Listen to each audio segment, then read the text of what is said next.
मैं समझ रहा हूँ। मैंने एक अपने जीवन में घटना बता रहा हूँ कि मैं अपने गुरुकुल में था, तो मैंने किसी विद्यार्थी को काम दिया मैंने कि ये आपने कार्य करना है, कंप्यूटर पर टाइपिंग करनी है। जिस दिन मैंने ये विद्यार्थी को काम दिया, उसी सायंकाल भरी सभा में किसी घटना से मैंने उस विद्यार्थी को डाँट दिया। वो विद्यार्थी बड़ा था तो उसको बड़ा अपमानित फ़ील हुआ और वो सवेरे आके मेरे कार्यालय में गुस्से में सारा वो कागज़ को वापस कर गया कि लो जी अपना काम खुद करो। मैं बड़ा शांत बैठा रहा। मैंने कहा इसने ऐसा रिएक्ट क्यों किया है? उस विद्यार्थी का दोष निकालने की बजाय मैंने अपने वो विचार किया। हाँ, ध्यान आ गया। ओह! कल रात्रि को ये बड़ा विद्यार्थी है, बीए का विद्यार्थी है। मैंने बड़े विद्यार्थी को छोटे विद्यार्थी उसने डाँटा है। उस डाँटने के फलस्वरूप ये उसका रिएक्ट करना जायज़ है। मैं शांत रहा, 2 दिन शांत रहा।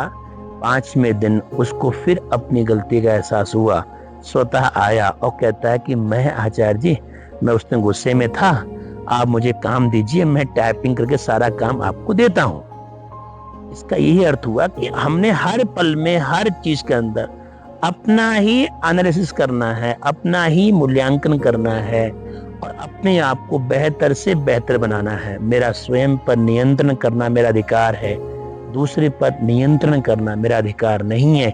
इसलिए मैं सभी अध्यापकों से, सभी इस गुरुकुलों के, सभी विद्यालयों के, महाविद्यालयों के उन आचार्यों से, प्रिंसिपल से निवेदन करूंगा, अनुशासन के नाम पर बच्चों का शोषण न करें।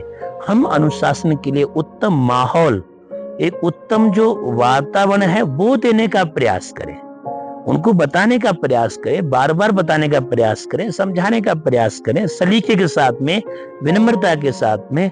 परंतु जिस अनुशासन को आप अनुशासन कह रहे हैं, मैं उसको अनुशासन नहीं, मैं उसको शोषण कहता हूं, शोषण।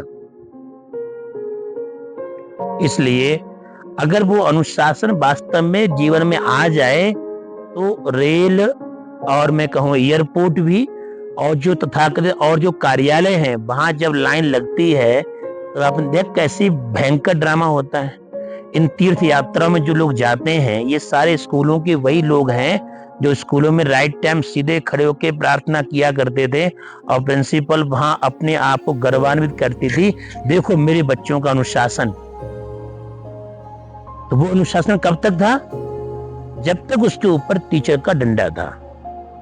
इसलिए मैं बार बार बोलता हूं, भय से अनुशासन नहीं आता है, लोभ से अनुशासन नहीं आता है।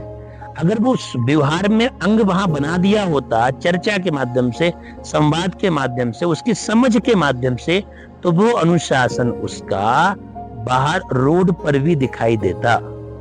वो अनुशासन उसकी रेल की या रेलवे के समय जो टिकट लेते हैं वहां पर भी अनुशासन दिखाई देता।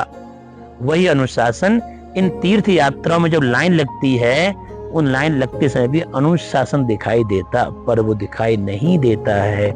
इसलिए मेरा बार बार निवेदन है कि हम सब लोग अनुशासन के नाम पर भी शोषण न करें। और जो मैंने बात को प्रारंभ किया था, हर चीज में कोई व्यक्ति मेरे साथ में रिएक्ट करता है, उस सब चीजों के अंदर मुझे अपने आप पर ध्यान देना है कि मेरी कौन सी घटना से व्यक्ति ये प्रभावित हुआ है, किस घटना से दुखी है, मेरे ही व्यवहार से कहीं गड़बड़ी हुई है।